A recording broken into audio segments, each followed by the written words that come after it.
ஒரு நாடு முன்னேற வேணும் அப்படின்னாக்கி ஒரு நாடு பாதுகாப்பான நாடாக இருக்கணும். அது பாதுகாப்பு நாடாக இருக்கணும். பாதுகாப்பிற்காக எவ்வளவு பணம் செலவிடப்படுகிறது, அதே போல் உள்கட்டமைப்பு வசதி. ஒரு நாடு மேம்பாடு அடைகிறதுக்கு உள்கட்டமைப்பு வசதி, அதாவது இன்ஃப்ராஸ்ட்ரக்சர்னு சொல்லக்கூடிய உள்கட்டமைப்பு வசதி, அது தரைவழி மார்க்கம், கடல் வழி மார்க்கம், ஆகாய மார்க்கம், விமானம், இது மூணும் டெவலப் பண்ணியிருக்கணும். கடந்த 2014 முன்னால் வரைக்கும், அதுக்கப்புறம் பிரதமர் மோடி அவர்கள் வந்த பிறகு 85 புதிய விமான நிலையங்கள்,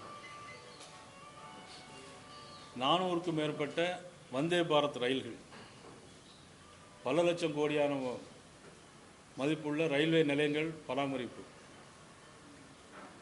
4 வழிச்சாலைகள், 6 வழிச்சாலைகள், 8 வழிச்சாலைகள், சுரங்கப்பாதைகள், இது அனைத்தையும் உருவாக்கி மிகப்பெரிய அளவில் இன்றைக்கி நாடு ஒரு உயர்ந்த நிலையில் போவதற்கு மோடி அவருடைய ஆற்றிய பணிகள் என்பது மிகப்பெரிய விஷயம்.